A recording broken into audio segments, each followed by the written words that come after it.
Welcome to the Deep Dive. Today we're zeroing in on something I know a lot of you have been wanting to explore, how to really level up your English.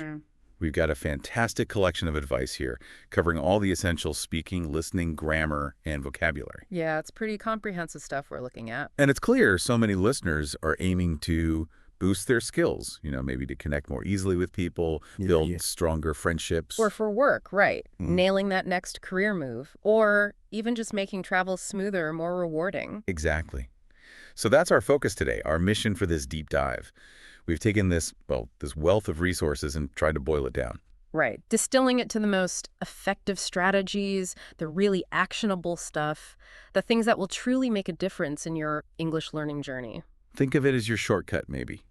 Understanding what really works and how to put it into practice, like right away. Spot on. So where should we start? Speak. Okay, yeah, let's jump right into speaking. One of the core ideas that keeps coming up in the material is just the power of daily practice. Absolutely. It makes sense, right? Totally. Like learning an instrument or, any skill, consistent effort is key. And the advice offers some really accessible ways to make that happen every day, which is great. What's interesting is the emphasis on making it manageable. It doesn't have to be, hours of formal study. No, exactly. The advice suggests weaving it into your existing routines, just chatting with friends, family, maybe your teachers. And even for those solo moments, it suggests talking to yourself, starting simple. Yeah, just saying simple things initially. It's about getting your mouth used to forming English words and sentences, sort of without overthinking it too much. Right. And it points out that listening is a huge driver for improving speaking. A really powerful engine, yeah. When you're consistently hearing English songs, movies, podcasts, whatever. TV shows. Oh, right, TV. Your brain is actively absorbing vocabulary sentence structures, sometimes almost without you realizing it. It makes you think about how kids learn, doesn't it? That's a great point. A huge amount of first language acquisition is just listening. The resource highlights that same principle applies here. Immerse yourself in the sounds. The more you listen, the more naturally your own speaking will develop. And then reading comes up a lot, too. Reading English books. Yes, definitely. And it covers a range, easy books, newspapers. And I like the suggestion to read aloud. It's like a 2-for-1 deal. Oh, yeah. How so? Well, you're improving comprehension and getting speaking practice simultaneously. That's a really effective technique, actually. Good for pronunciation, getting the rhythm right, and it sort of bridges naturally into writing, too. Which the material also covers, suggesting things like keeping a diary, writing letters, emails. And the clever part there is it forces you to use the new words you're picking up. Right. It's one thing to recognize a word. But quite another to actually use it confidently in your own sentence. Makes a huge difference. And then there's the big one, the fear of making mistakes. I think everyone relates to that. Oh, totally. It's crucial. The resource really stresses that, look, errors are just part of learning. You got to accept that. So don't let it stop you. Exactly. Ask for clarification if you're unsure, definitely. But the main thing is speak. Don't let fear hold you back. The more you speak, mistakes and all, the better you'll get. Okay, this next bit's interesting, the idea of thinking in English. Ah, yeah, that's a key shift. It starts really basic, like seeing a chair and just thinking chair, not your native word that's translating. Right, and what's fascinating is how that shifts you away from that constant mental translation, which honestly can be a real bottleneck for speaking fluently. So it builds faster pathways. Kind of, yeah. Direct connections between concepts and English labels. It makes expressing yourself quicker, more intuitive, and naturally this links to learning new words daily. And actually using them in sentences. It's not just memorizing lists. No, absolutely not. It's about making them functional. Active vocabulary. Contextualizing is so important, isn't it? For really getting the meaning and usage. Definitely. And another point, maybe overlooked sometimes, but vital. Speak slowly. Ah, yes. Good one. Especially when nervous. Right.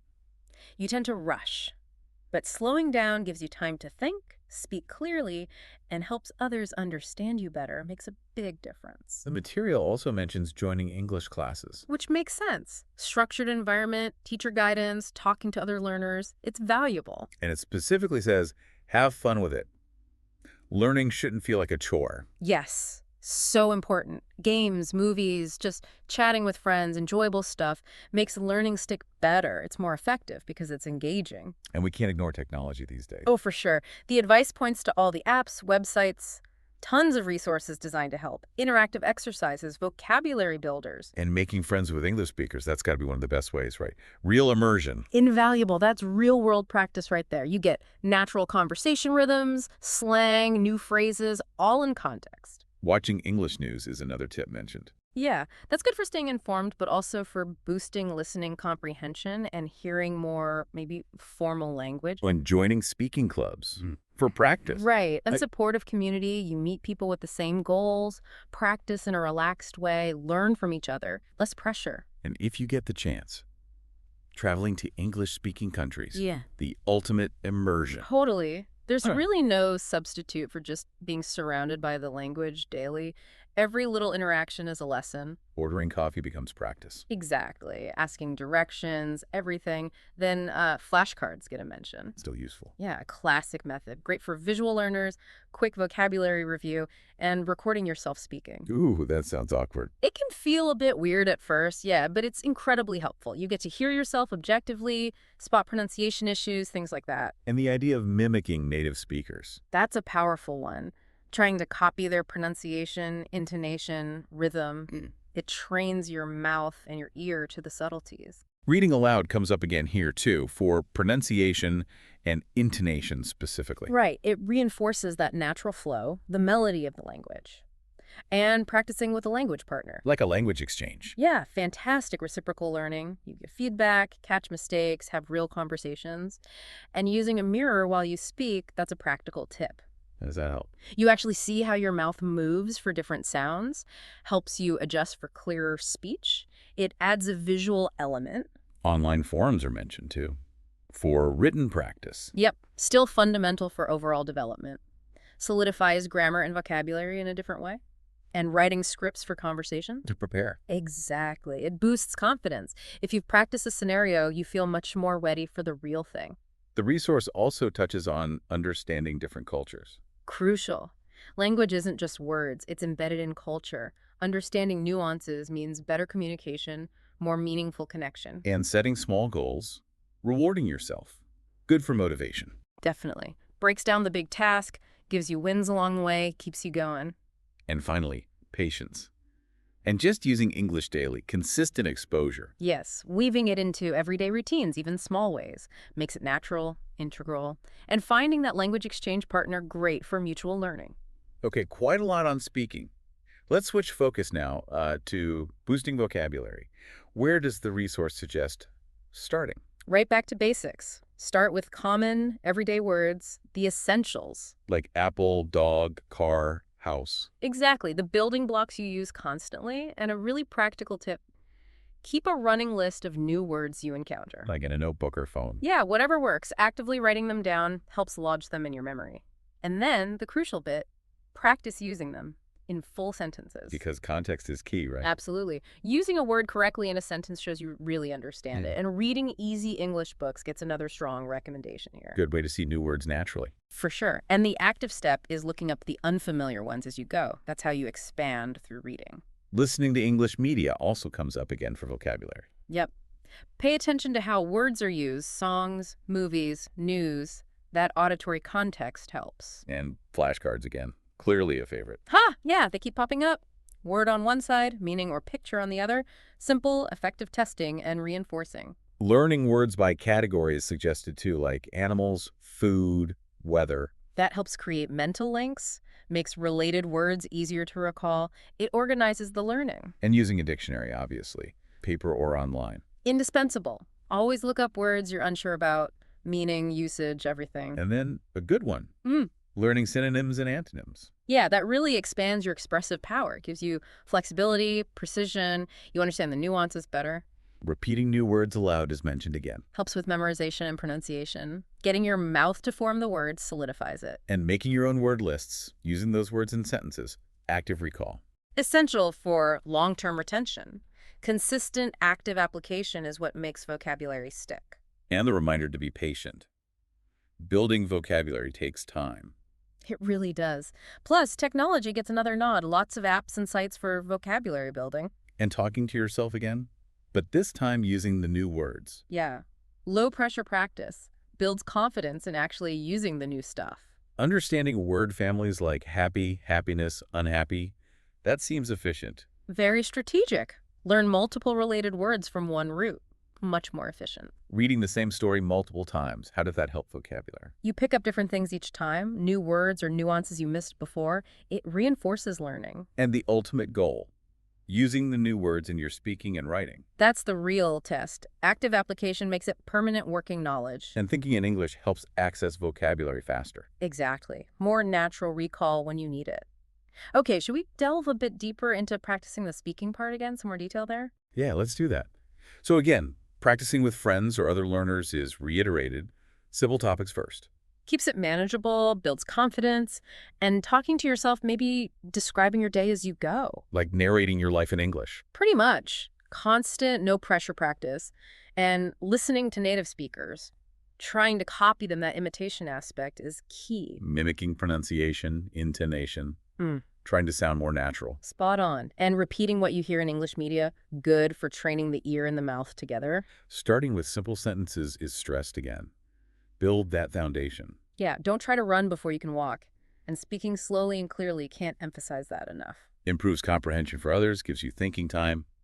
And the language partner idea again. Great for mutual support, exchanging skills, learning from each other's strengths and weaknesses. Using phone apps for practice and pronunciation checks. Convenient. Very. Lots of tools offer interactive exercises, even pronunciation feedback now. Joining English-speaking groups for that community, feel and real practice. Right. Supportive environment, authentic practice without formal pressure. And again, crucially, don't fear mistakes. They're part of the process. Learn from them. Exactly. Thinking directly in English gets another mention too, speeds up fluency. And daily practice, even short bursts. Consistency over quantity. Yes. Little and often is often much better for long-term learning than cramming. Integrating English into daily routines, shopping lists, talking to pets. Yeah, it makes it less abstract, more a practical part of your environment. Reading aloud for pronunciation practice. Still valuable. Definitely. Watching English videos and repeating what you hear, good combo of listening and speaking. And using English when traveling the real-world test. Puts your learning into action in spontaneous situations. And again, patience. Find a speaking buddy. Recording yourself speaking pops up again too, for self-correction. Because it works. Lets you track progress, identify areas to improve, and remember to have fun. Enjoyment makes it sustainable, right? Absolutely. Keeping a speaking journal writing, then reading aloud combines skills. Setting small, achievable speaking goals keeps you motivated. And the link between listening and speaking is vital. You learn to speak better by listening carefully. And finally, don't worry about perfection. Focus on progress. That's the message. Celebrate the improvements. Okay, ready to tackle grammar. Let's dive in. The resource starts right at the foundation. Basic sentence structure. Subject, verb, object. Yeah, with clear examples. Understanding that core structure is essential for building correct sentences. Then it defines nouns, person, place, thing, idea, again with examples. And verbs, the action words. Explains those with illustrations too. Key for conveying action. Adjectives next, the describing words. How they modify nouns. They add the detail, the color, bring English to life. Then pronouns replacing nouns to avoid repetition. Lists the common ones. Makes sentences flow much better, more naturally. Articles a and the explains when to use which. Little words, big impact on clarity and accuracy. Knowing definite versus indefinite. Practicing correct verb tenses, present, past, future, that's highlighted as fundamental. Absolutely crucial for clear communication. Conveying when things happen. Prepositions showing relationships. On, in, under. Explained with examples. These provide essential context, location, time, direction. Conjunctions, the connectors. And, but because. Linking words, phrases, sentences. Allow you to build more complex, nuanced sentences. Join ideas logically. And practicing asking questions. What, where, who, when, why, how. Vital for conversations, gathering information. Got to get those question structures right. Adverbs describing how, when, where actions happen. More detail. Adds another layer of precision to your descriptions. And the advice to start simple with sentences when learning grammar comes back. Build that solid foundation first before tackling more complexity. Makes sense. Reading a lot in English and noticing the grammar and context is recommended. Yeah, seeing rules in action helps understanding stick much better than just memorizing rules. And practicing writing, starting short and simple to reinforce the grammar. That active application is what really solidifies it. And don't be afraid to ask for help if you're confused. Definitely. Seeking clarification is smart, proactive learning. Using online grammar resources, websites, apps. Loads of convenient tools and practice exercises out there. A wealth of info. Patience again. Grammar is complex, takes time and effort. Consistent effort, repeated exposure. It doesn't happen overnight. Reviewing rules often helps make them more automatic. Crucial for long-term retention. Keeps it fresh. And actively using the grammar you learn when you speak. Puts knowledge into practice. Helps internalize the rules, make them natural. And keep learning more complex rules as you improve. It's ongoing. It's a continuous journey of refinement.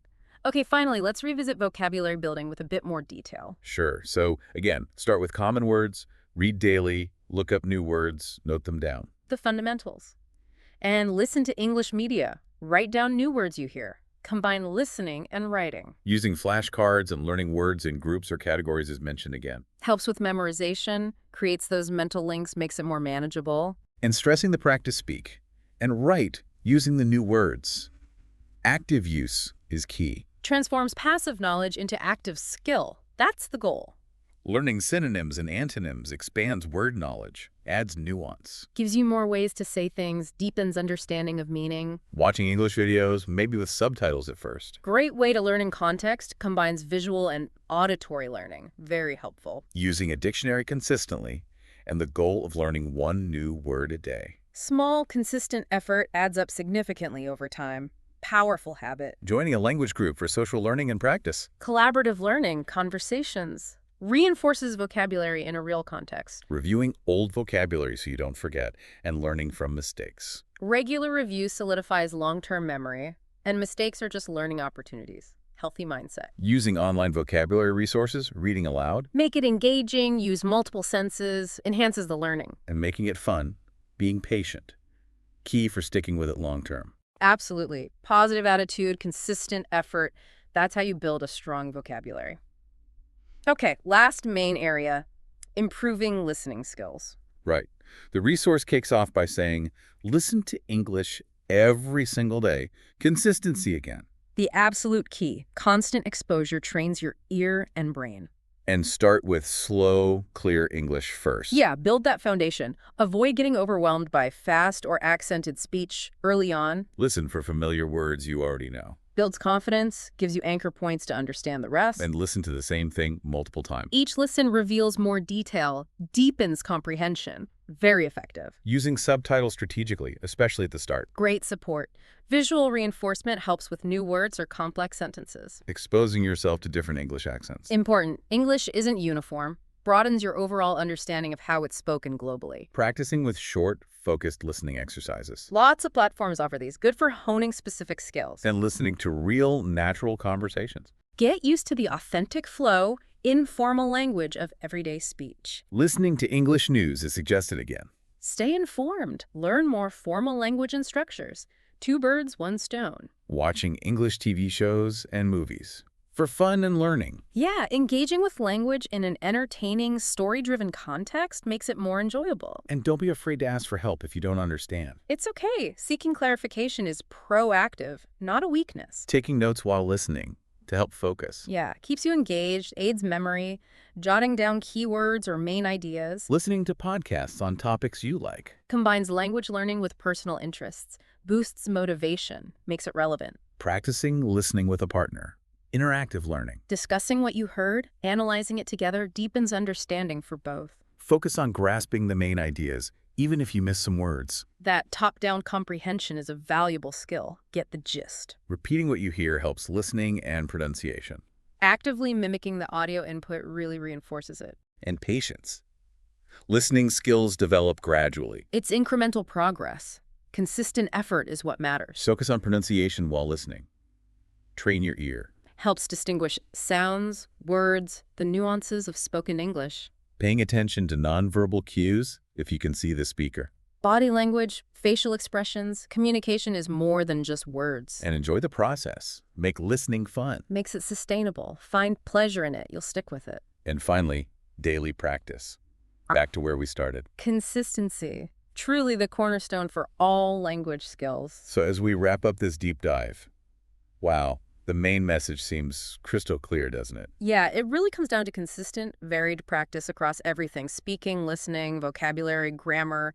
That's what drives real progress. Absolutely. And hopefully everyone listening now has, well, a solid toolkit of actionable strategies pulled right from the sources we looked at. For sure, there's a lot to work with there. So maybe a final thought for our listeners. Yeah, perhaps think about this. With all these ideas swirling around, which one or two strategies really resonate with you? Your learning style, your goals right now. Yeah. Try to commit to implementing just those consistently this week. Ask yourself, what's one small, concrete step you can take, maybe even today, to move a bit closer to where you want to be with your English? Welcome to the deep dive. Today, we're really zeroing in on something I know a lot of us are always working on. Getting better at speaking English. Whether you're, just starting out or aiming for that really fluent, natural sound, we think this deep dive is for you. Absolutely. We've pulled together a whole lot of advice. It's really comprehensive. Think of it like a master guide to improving your spoken English. Yeah, but looking at all that info, it can feel a bit like staring at a giant toolbox. Exactly. So many tools, but where do you even start? Right. So that's what we want to help with today. Our mission is to sift through all these, frankly, great recommendations and pull out the really practical stuff, the insights you can actually use, right away to see real progress. We want to make it feel less daunting, light up the path a bit. Exactly. Okay, so let's dive in. Where should someone really put their energy first? Well, I think the absolute foundation, the most essential thing, has to be consistent practice. It's not really about those, super intense study sessions you do once in a while. Right. Think of it more like stretching every day. Yeah. For your language muscles. That makes total sense. Consistency builds the habit, reinforces things. Now, this guide we looked at, it's not just talking about formal classes, is it? Oh, not at all. It really pushes for weaving English into your everyday life. Lots of ways. Like? Well, chatting with friends or family who are maybe also learning, or teachers, obviously. But what's really interesting is the idea of self-talk. Self-talk. Okay, explain that. Yeah. Might sound a bit strange to some people. It might. But think about it. It's zero pressure, right? You can just experiment with phrases, narrate what you're doing. Like, I am making coffee now. Exactly. Or the weather looks nice today. Simple things. It just builds comfort with the sounds, the sentence structures. Okay. And linked to this, the guide makes a really, really important point. Yeah. You have to embrace mistakes. Oh, I love that. It's so easy to get hung up on errors. It is, but they're just learning opportunities. The guide actually says mistakes are okay. Everyone makes them. And it encourages asking for help too, right? When you're stuck. Exactly. See them as chances to learn, to refine, and, this consistent exposure, this willingness to just try speaking, even if it's not perfect, it naturally leads to something critical for fluency, starting to actually think in English. Ah, okay. That's the big goal for many, isn't it? But how do you even start doing that?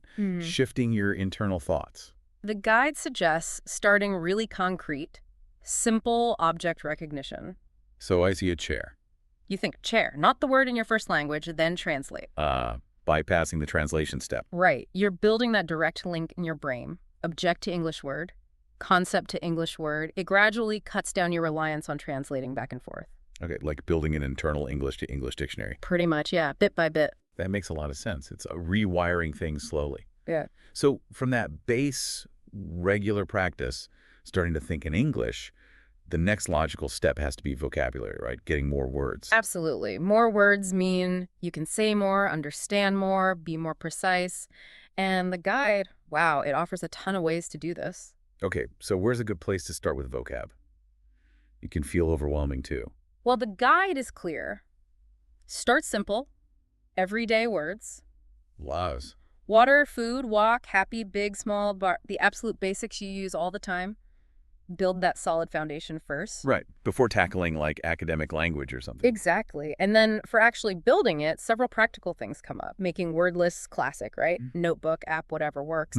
But the key is using those words, putting them into sentences. Yes. That makes such a difference. Just seeing a word isn't enough. You need context. Totally. Reading is also huge, obviously. Yeah. Start easy, kids' books, graded readers, then work your way up. And listening too, I imagine. Definitely. The guide mentions listening a lot. Songs, podcasts, news. Just getting that input helps you absorb words naturally. And flashcards. Still useful. Yeah, especially with meanings and maybe pictures. Good visual aid for some people. What I liked is how active the suggestions are. Like, talk to people and actually ask them, hey, what does that word mean? Don't be shy. Right. And playing games, crosswords, word searches, makes it feel less like studying. Learning by category, too, like all the animal words, then all the food words.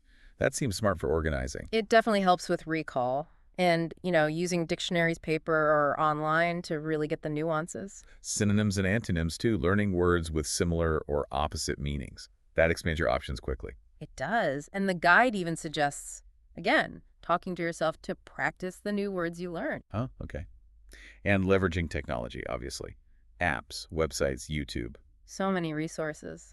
Find what clicks for you. Something I thought was really insightful was the idea of word families. Yeah, like happy, happiness, unhappy, happily. Exactly. Learn one root, and you get several related words. Yeah. Very efficient. And another good one, rereading a story you've already read after a little while. Oh, that's clever. The familiarity helps cement the vocabulary you saw the first time. Right. But ultimately, like you said, it all comes back to using them in sentences, in conversations. That's how they stick. And how you start thinking more directly in English. Okay, so we have practice, we have vocabulary, but let's talk about actually, speaking, developing fluent habits. That can feel like the biggest hurdle. Yeah, this is where the rubber meets the road, you could say, taking all that knowledge and actually producing speech in real time. And the guide has some really practical tips here too, right, for building confidence and flow. It does, and it really boils down to just opening your mouth and speaking. Sounds simple, but It's key. Practicing with a friend, a language partner, that's great. Talk about simple stuff. Food, family, the weather, anything. and there's that self-talk idea again. Yep, pops up again. Yeah. Because it's useful. Rehearsing things in your head or out loud without pressure. And what about listening to native speakers? How does that help speaking? Hugely. The guide strongly recommends it. Movies, TV, podcasts, music. You need to hear the rhythm, the intonation. And then try to copy it. Exactly. Mimicry is powerful. The guide literally says repeat lines you hear. It helps your pronunciation, your sentence structure. Good tip. And starting small. Yeah, definitely. Begin with simple, short sentences. Build confidence first. Don't try to make complex arguments right away. And speak. Slowly. Slowly and clearly. Especially at the start. Better to be understood than to rush and be incomprehensible. Makes sense. Language exchange partners are mentioned too. Yeah, great option. You practice English, they practice your language. Win-win. And tech again. Apps for speaking practice. Online groups. For sure. Lots of apps now listen and give feedback. And joining speaking groups, online or offline, gives you that real interaction. And that constant reminder throughout the guide. That mistakes are okay. Absolutely crucial. It's how you learn. Expect them. Learn from them. And again, linking back to thinking in English that helps you speak faster, more naturally, right? Less translation delay. Definitely. It smooths things out. And the guide just hammers home. Makes speaking a daily habit. Even just for a little bit. Even 5 minutes. Consistency beats cramming. I like the practical integration ideas too. Like, write your shopping list in English. Or talk to your pets in English. Huh. Reading aloud is another one. Great for pronunciation practice on your own. Watching videos and repeating what they say. Shadowing, basically. And if you can travel. Oh, immersion is fantastic, if possible. Even a short trip. Finding a regular speaking buddy is also recommended. And recording yourself. That sounds scary, but probably useful. It is. You hear things you don't notice otherwise. Helps you pinpoint what to work on. And keeping it fun, right? Games, movies. Yeah, motivation is key. If it feels like a total chore, you won't stick with it. A speaking journal to track progress, setting small goals. These all help, and it connects listening and speaking again. They really support each other. So the main message for speaking is, do it often, don't aim for perfection, use different methods, and listen loads. Pretty much sums it up. Consistent effort over perfect execution. Okay, let's shift gears slightly. Grammar. This can feel, well, intimidating for some learners. It can seem like just a bunch of complicated rules, but the guide frames it really well. It's the structure. It's what makes your communication clear. The scaffolding, you called it earlier. Yeah, exactly. It holds everything together. So where does the guide suggest starting with grammar? Right at the beginning. Basic sentence structure. Subject, verb, object. Like, I eat an apple. Precisely. Simple. Clear. Then it introduces the main parts of speech. The building blocks. Right. Nouns, person, place, thing, idea, Yeah. dog, school, happiness. Verbs, the action words. Run, eat, think. Adjectives describing words. Big, red, interesting. Pronouns replacing nouns. He, she, it, they. And then articles a and the fee. Yeah. And tenses present, past, future. Like, I eat, I ate, I will eat. Straightforward examples. Very accessible. It also touches on prepositions on, in, under, showing relationships. Conjunctions and, but, because, linking ideas. Question words who, what, where, why. Adverbs quickly, slowly, today, modifying verbs or adjectives. What I like is the practical advice again. Start with simple sentences. Yeah, build from there. Don't try to master every single rule before you start using it. Learn it in context, right? Through reading and writing. Exactly. See how the rules work in real sentences. And the guide encourages asking for help. If a grammar point is confusing, ask someone or look it up online. So many good online grammar resources now. Absolutely. And again, patience, consistent review. Grammar takes time. It's not a one and done thing. Not at all. The key is to use the grammar you learn when you speak and write. Then gradually tackle more complex stuff as you feel ready. Learn, apply, learn more, apply more. Okay, it makes sense. So the final piece we need to cover is listening comprehension, sharpening those skills. Which is so, so crucial. You can't have a conversation if you don't understand what the other person is saying. Right. And it helps your own speaking to pronunciation, how words are naturally used. For sure. So the guide's #1 tip here. Listen every day. Simple but powerful. Yeah. Music, movies, radio, podcasts, whatever you can get your hands on. It might be tough at first, fast speech, different accents, but consistency builds that understanding over time. And it suggests starting with slower, clearer content, if needed. Definitely. Lots of stuff out there is specifically for learners, spoken more slowly. A good technique mentioned is listening for words you already know. Yeah, even if you don't get everything, picking out familiar words helps you get the gist, the main idea. And listening to the same thing more than once. Surprisingly effective. Each time you listen, you pick up a little more. Subtitles are okay too, as a learning aid. Yep, especially at the start. Seeing the words while you hear them connects the sound and spelling, but eventually try without them too. And trying to hear different accents. Very important. English sounds so different around the world. Getting used to variety is key for real-world understanding. The guide mentions short online listening exercises too. Yeah, often with questions to check you understood. Good focused practice. And listening to real conversations, not just scripted stuff. Crucial for hearing natural speech. The fillers, the pauses, the way people actually talk. News broadcasts can be good for clearer speech, though. Yes, often newsreaders speak very clearly, good for vocabulary too. TV shows are also great. Start with subtitles maybe, then try without. And like with speaking, don't be afraid to ask for clarification. Absolutely. If you're talking to someone, it's okay to say, could you repeat that? Or what does that mean? Taking notes while listening, can that help? It can, yeah. Helps you focus and remember key points. Podcasts on topics you actually like seem like a good tip too. Makes it less of a chore. Totally. Enjoyment keeps you motivated. Practicing with a partner, maybe discuss something you both listen to, is also suggested. And the point about focusing on the main idea, not every single word. Big one. Don't get bogged down trying to understand 100%. Aim for the general meaning first. That takes the pressure off. Repeating what you hear, that helps listening too. Yeah, it reinforces the sounds and structures in your brain. And again, patience. Pay attention to pronunciation as you listen. And this idea of active listening, what's that? It means really focusing. Not just having English on in the background, but paying attention to meaning, intonation, even body language if you're watching. Full engagement. Okay. And make it fun? Choose stuff you like. Always important. And the final point, predictably, Daily practice. you got it. Listen every single day. Okay, so pulling this all together then, our deep dive really shows that improving your English speaking isn't about one magic trick. No, it's about consistent effort across different areas using a mix of strategies. This guide gives a fantastic roadmap covering daily practice, building vocabulary, developing speaking habits, understanding grammar, and sharpening listening. And there's, like you said, a lot of really practical, actionable advice in there. There is. So the challenge really is turning that information into action. So here's what I'd suggest for everyone listening. Just take a moment, think about everything we've talked about, and pick just maybe one or two things. Yeah, don't try to do everything at once. Exactly. Pick something that resonates, something that feels doable for you right now. Maybe it's trying that self-talk thing for 5 minutes. Or learning vocabulary with flashcards. Or finding one English podcast you like. Right. Commit to one small thing you can start incorporating into your routine. Because those small, consistent steps, that's what really adds up over time. That's where the real progress happens. Precisely.